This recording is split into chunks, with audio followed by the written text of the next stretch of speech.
Rian Fertil. The purpose of this video presentation is to give you information regarding the SCIP process and how we created it during our learning journey with K-Penzic through Learning Forward. This journey seemed like it was going to be long and tedious and overwhelming. But once we got started in the process and started peeling back the standards and knowing where we needed to go, we looked at many different formats and we all worked together creating this SCIP. It's a year-long annual work plan. We would like to introduce ourselves.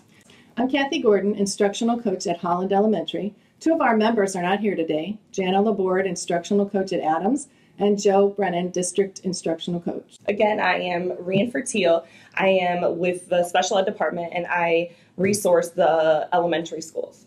I'm Jenny Reliu. I'm instructional coach at Brentwood Elementary. I'm Sarah Zuber, the instructional coach at Bloomingdale Elementary. I'm Lisa Cowley, instructional coach at Brentwood as well. I am Faith Weiss, the other instructional coach at Holland.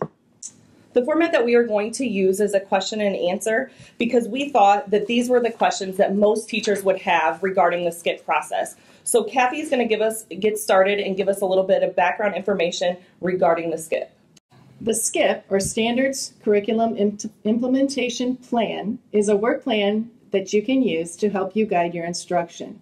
When we first laid it out, we looked at some basic elements that we wanted to include, of course, standards, and then we also looked at some big ideas. We started by looking at K-Penzic's book to help us decide what our layout might look like, and we discussed it for quite some time until we came up with a format we liked. We threw a big piece of paper down on the table and just started planning. We also eventually moved to a computer so that we could manipulate some of our information better.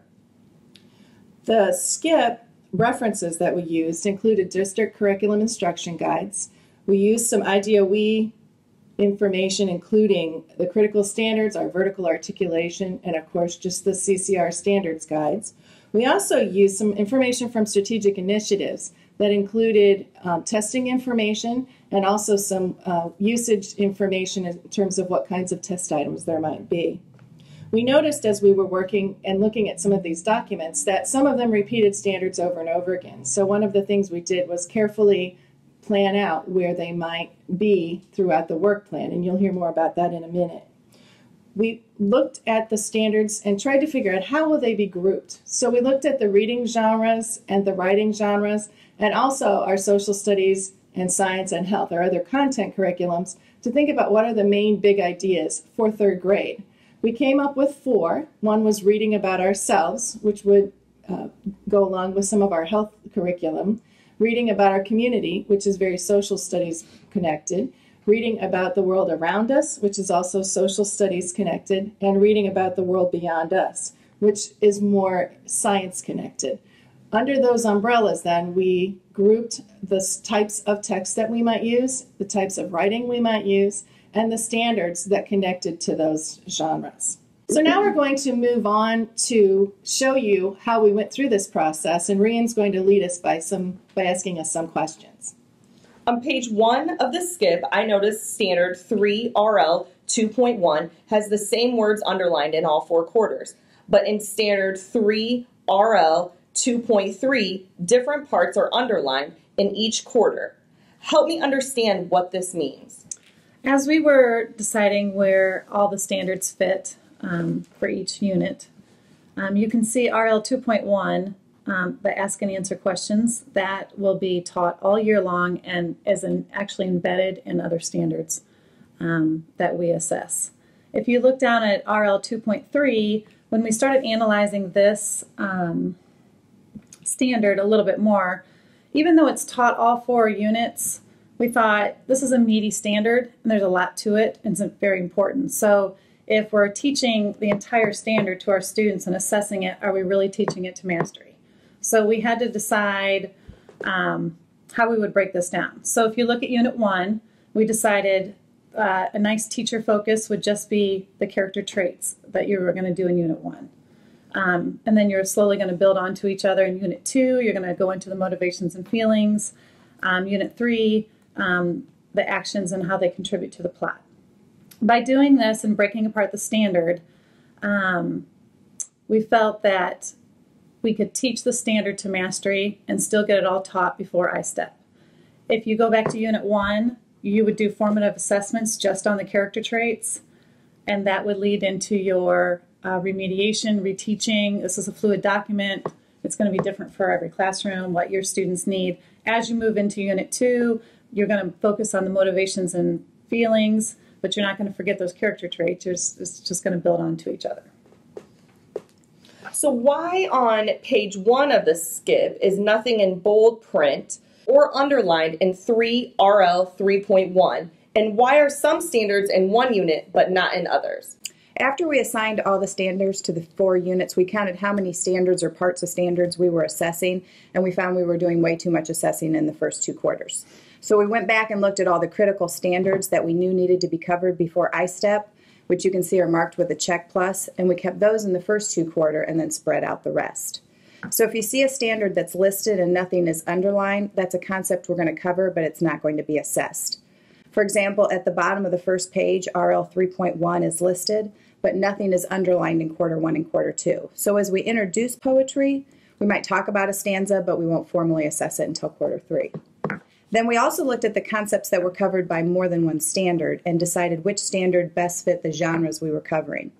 For example, RL 2.2 is listed in quarter 3 and 4, but not 1 and 2. The standard is theme, which is a critical standard and should be assessed by quarter 3, but it's a concept that's covered by another standard in quarter 1 and quarter 2, which is why it's not listed. Okay. How did you decide what pieces to focus on in each standard and in each quarter? Well, this is the part where we use the vertical articulation, and we looked at each standard and how it was introduced in the grades previous, kindergarten, first and second in this case, and then also how it was taught beyond in fourth and fifth. So what we realized, if you have your SCIP in front of you on the first page, standard 3RL 2.3, it says describe characters in a story, e.g. their traits, motivations, or feelings, and explain how their actions contribute to the plot. So we looked back all the way to kindergarten, and they just have to identify character, plot, and setting in kindergarten. In first grade, for example, they have to then support those ideas from the text. In second grade, they have to discuss how the character's actions impact the character. And finally, now in third grade, we're adding traits, motivations, and feelings. In fourth and fifth grade, of course, it goes deeper. So we had to use this vertical articulation piece for each and every standard in order to know if it needed to be introduced, reviewed, or mastered in grade 3. So how did you come to the point of making assessments? We realized early on that we needed to create the assessment before we could finalize the SCIP or begin to plan instruction. The example that you have is a summative assessment that we intended to be given during quarter 3. As we created it, we were guided by the question, what knowledge and skills will students need to have so that they are able to do this skill well and show mastery on ISTEP. We grouped the standards because they were a natural fit, they were closely aligned to one another, and they were, of course, the most critical. We chose this particular format because it mirrored what the standard would look like when tested on ISTEP, and we also knew that students would have had prior experience with this particular format on other formative assessments. We might have selected another summative assessment format had we chosen another standard. During the writing process, we first identified the concepts that we wanted to test. We developed 4 to 7 questions that would show that students had mastered the concepts and were not guessing to answer. We made sure that the questions mirrored what the students would see on state assessments. We based them on models from both the IDOE and the district. First, we located a rigorous passage. We made sure that it was longer and more difficult than the ones that students would encounter on the state test. We provided them with opportunities for choice so that we could allow for differentiation. All of the students met the standard, but some of them were more rigorous than others. And students were asked to explain their thinking and cite evidence from the text when they answered each of those questions. This particular part of the process deepened our understanding of the standard by clarifying what students were expected to do well and what it would look like when students were able to do so. So what would our commitment be from this point on? Well, the next step is certainly to work on the assessment piece because that guides our instruction. And also, most importantly, to realize that this SCIP is never really final. It depends on how the kids do. I mean, once we put it into implementation, we may find that things didn't go together as we thought. We're always looking at student data to see how they're doing. We may need to reteach, so that may impact the order or the rate at which we're teaching things. So basically, just to keep in mind, this is a living, breathing document that will change to meet the needs of our students. So what could we celebrate in how we created the SCIP? We definitely want to celebrate the hard work that we put into this. When Kay first gave us this project, it was overwhelming, and we looked at each other for about 10-15 minutes and thought, how are we going to tackle this?